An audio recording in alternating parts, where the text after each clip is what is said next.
Hello, and welcome to episode 3 of Breaking the Game, a podcast presented by Premier Spike. Really excited for this one. I wanted to start with just announcing my 2025 season partner, who I'll be playing with, and what events I'll be focused on. Kind of talking about just my season as a whole, and what my goals will be. And I also want to spend some time talking about the USAR events that got announced, so the regionals and the different IRF rule packages that'll be tested at those. I'll probably just give my 2 cents on all the different rules that we see and how it'll affect the current sport and the future sport with a bigger ball as well. So lots to touch on there.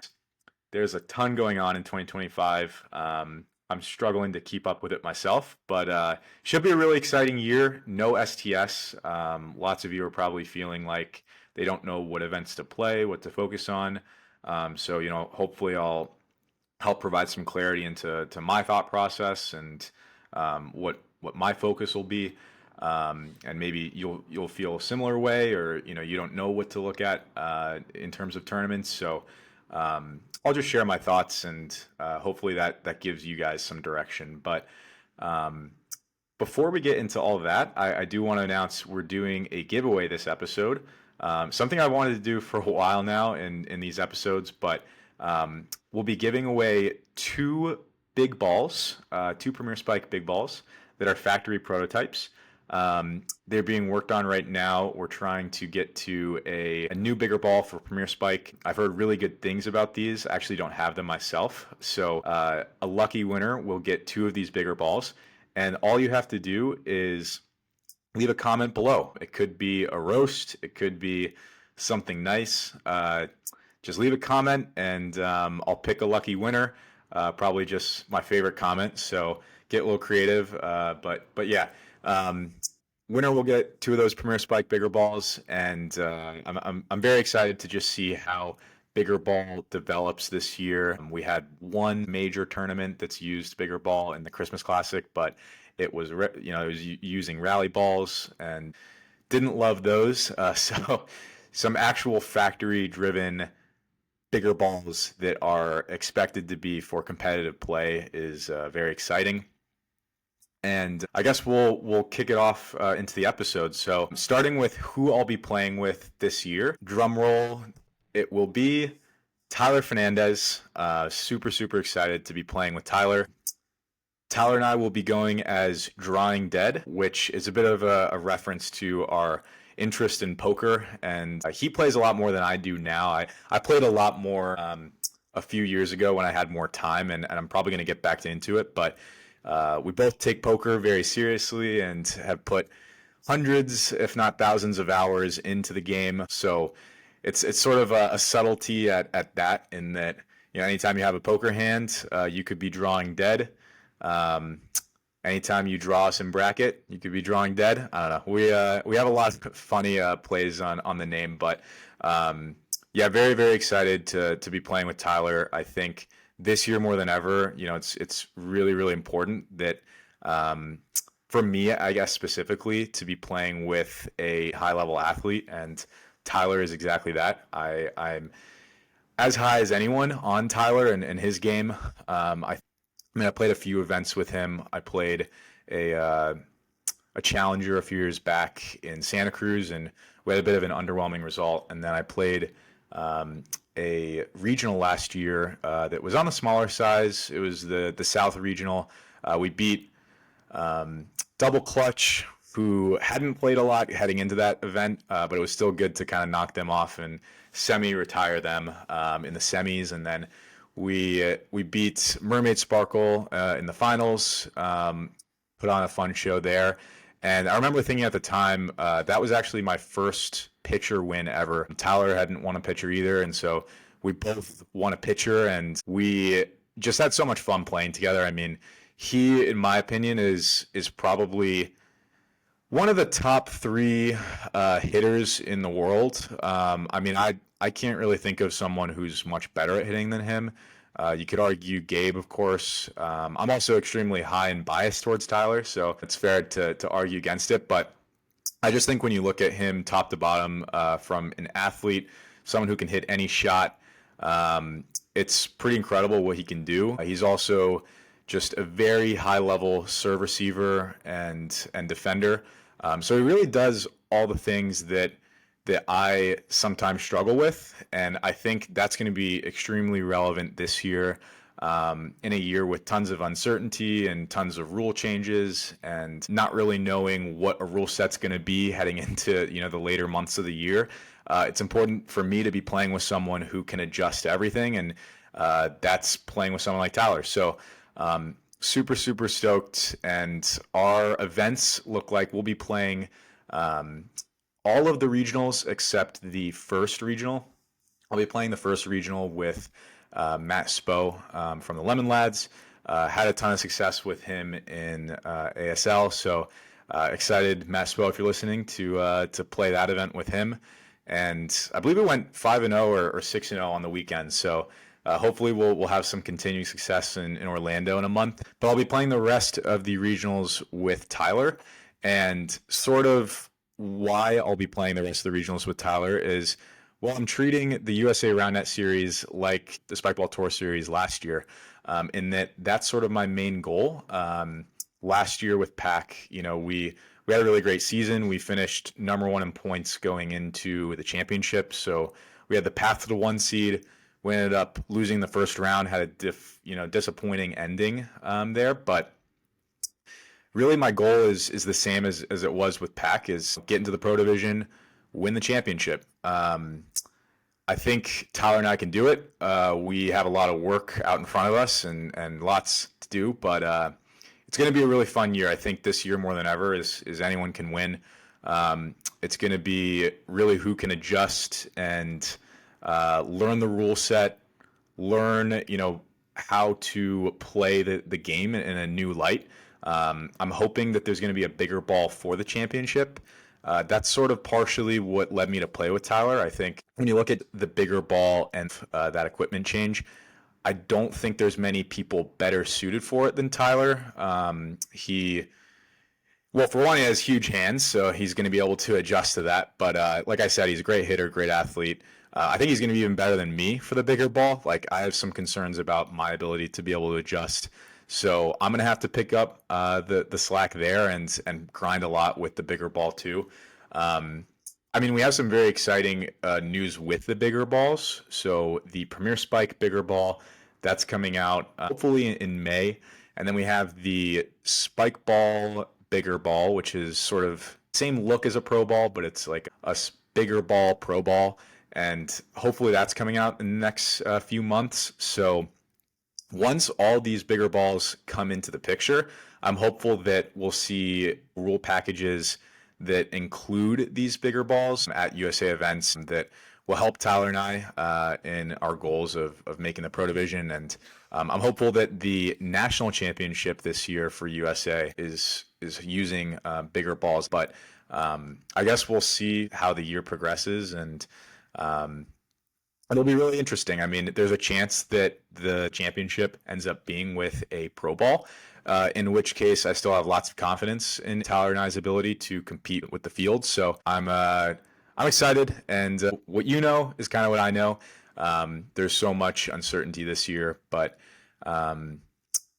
yeah, it's going to be a blast. I think starting with the USA Tour Series, because I do want to touch upon just the rule packages and what that looks like. We have Package A starting in March and finishing in April. A few different rules there. And then we have Package B starting in June. But yeah, I want to touch upon all these different rules. So with Rule Package A, that'll be the Orlando Regional and then the Chattanooga Regional. We'll be playing with an out of bounds of 24.6 feet. This will be very interesting because I, for one, have never played with out of bounds. It definitely, of course, limits boom ball, makes tactical shots more important than ever. Also, with a pro ball, I am a little skeptical about this rule. I think, it could be a potential solution. I don't know if it makes a ton of sense for a pro ball. Like, I kind of see the bigger ball and the boundary working hand in hand. Whereas with the pro ball and a boundary, really any shot where you apply an extra little bit of force, it's going to go out of bounds. So it's really going to make keeping hits low extremely important. And then we have no same hand toss on serves. So bye bye Will Pacone. Just kidding. I'm sure he's practicing with the new rule, but yeah, no same hand toss on serves. I don't really know why this was a rule. I know with the whole IRF and people giving community feedback, this was something that was discussed. So while I don't think it really fixes anything that was an issue with the current version of the sport, it will be interesting just to kind of see how it plays in action. I don't think it really changes many top servers from their point of view and how they'll approach the game. I mean, like I said, Will is someone who uses same hand toss. Blake used to, but he switched last year before the rule change even took effect. So that'll be an interesting one. We have no hits on 2 on the first possession. So if you get a receive, your partner can't hit it on. I believe this is also no hits on 1. It has to be 3 touches to get it back on. So you couldn't just cake someone's serve, hit it into the front pocket, and win the point. I believe this is just trying to set up for more rallies, probably, because there is a lot of hits on 2 that just end the point right away. For both the good and the bad. Shout out Kyle Fowler. But I mean, I think this is definitely a rule that will be interesting. It's going to be something on the back of everyone's minds when they're playing in these events. But what is the big rule change here? So server's teammate is free to move once the server says serve. And then we have receiver's teammate is free to move backwards once the server says serve. So those 2 things plus the boundary are definitely like the crux of this rule package. For the server's teammate free to move once the server says serve, this was something that I've heard people talking about. I was hoping that we wouldn't see this rule just because I think it's going to be very distracting as a server and a serve receiver to see someone kind of flying all over the place as I'm supposed to be concentrating on a serve receive. So I'm a little skeptical of it, but I think it's something that's exciting and new. So I'm open to how it goes, and I want to be proven wrong. Like I think it could be great for just getting the defender in an early position. It's going to be interesting how people adapt and strategize with this. Like, where are you going to send the person? When are you going to send them? Are you going to send them immediately? Are you going to wait a little bit? Definitely some cool tactics there. And then the receiver's teammate free to move backwards once the server says serve. I think this rule is mainly there just to disincentivize people from doing the big step serve. It's definitely a little bit of a weird one, I'll be honest. I think you're allowing lots of movement before a possession starts. But same thing with the last one, like I want to be proven wrong. And I think that combination with the 3-second serves, like, pretty much eliminates, or not eliminates, but definitely discourages the big step and wide step serve. So I think, people are still going to use that, like Josh Frag and others, but it's definitely not going to be like a focal point of people's serving packages anymore, with at least, this rule set. Then the last one for package A is simultaneous contacts count as 1 touch, which I believe is the scenario where you and your partner are both playing defense and the ball kind of hits both of you at once. That's only 1 touch now. I think in the past people consider it 2, and then you have to hit the next hit on the net. Whereas this one, now it's like giving a little more help towards the defense. So I think this is a good change. Like, this rule appears in both rule packages. So I think that's sort of what the committee thought as well, is like, we should put this in the future. So I'm excited for Orlando, and I think boundary just being 24.5 feet is definitely the biggest sort of wow here. We've heard people that have tested boundaries say that 30 feet is a little short, so 24.5 feet, I think people are really going to notice it.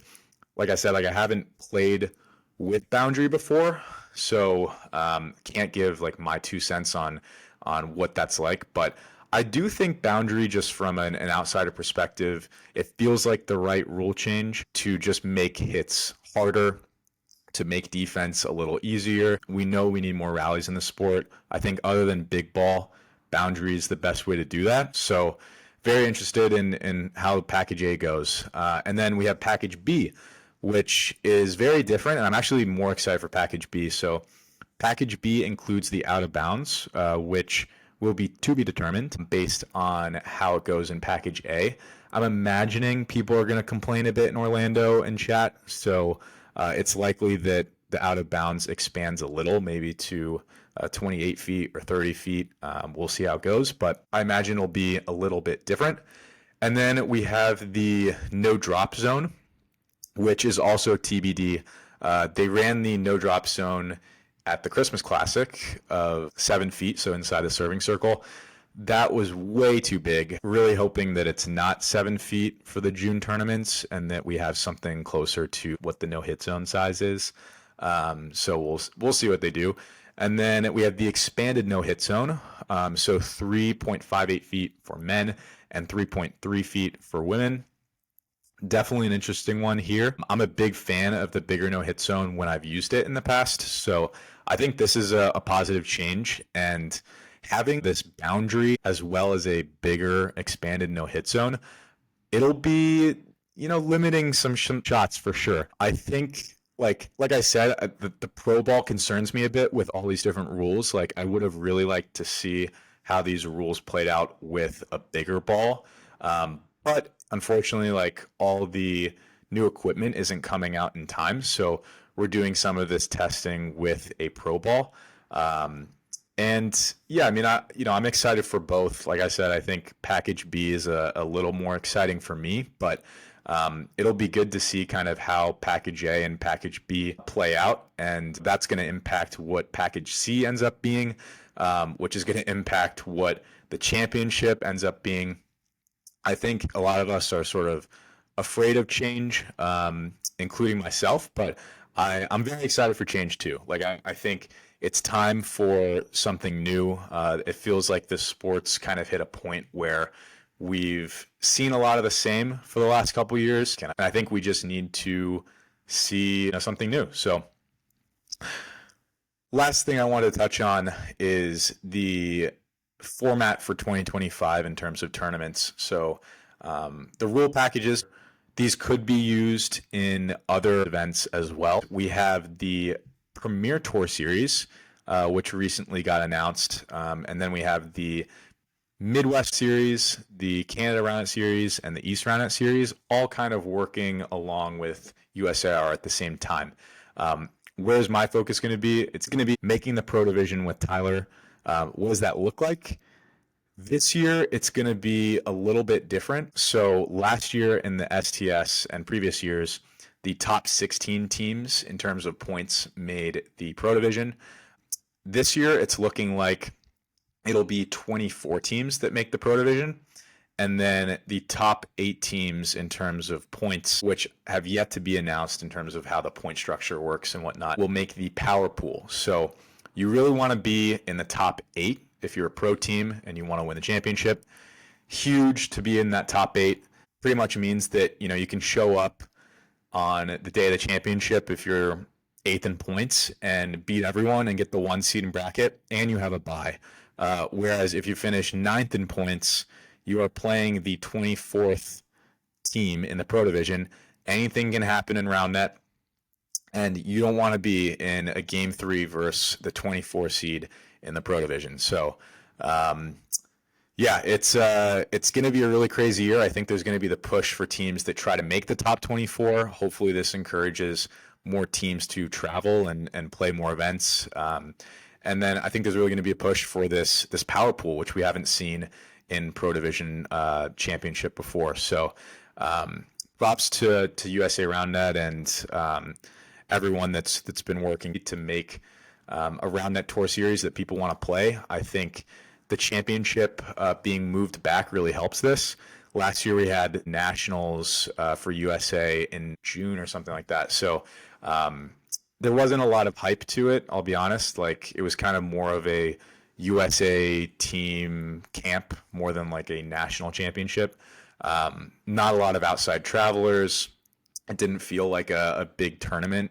So I'm just excited to see a USA championship that's moved back later in the year, and it kind of takes over for the STS championship, which for a couple of days when we heard STS was going away, I was like, what's going to be the championship for this year? Because that's really what my focus is. And now it's painting a pretty clear picture that the USAR championship is going to be the event people are going towards. So my focus really is going to be on the regionals and playing those with Tyler, trying to make the Pan Am team with Tyler. I'm very interested in how the PTS does as well. Sadly, I'm not going to be able to make the Salt Lake City tournament, so I'll be interested to see how that goes.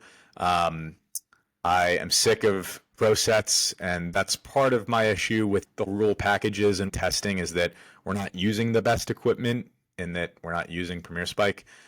So while the testing helps, I do really wish that there was a series that was using the best equipment, and that is Premier Tour Series. So I'll be keeping an eye on how Salt Lake City goes, and that'll likely impact my decision to commit to that Tour Series. But lots going on this year. The Canada Series and Midwest Roundnet Series got announced. I think all of these smaller organizations are going to play a really key role this year. So as you guys know, the regional schedule with USA Roundnet was dropped. Those are going to be, in my opinion, the majors that we've seen with the STS in the past. And then these other different tournaments that are being run by smaller organizations, they have the potential to be sectionals if they end up working with USAR, and those sectionals will act like challengers. So there's lots to play, and it's a crazy year. So yeah, that's really all I had for today. Thanks for tuning in. We'll see how this tournament series progresses as we get more info from USA Roundnet and the IRF and how the rule packages progress as well. But lots of exciting stuff. And yeah, can't wait to get out there on March 15th with Matt Spo. So talk soon, guys.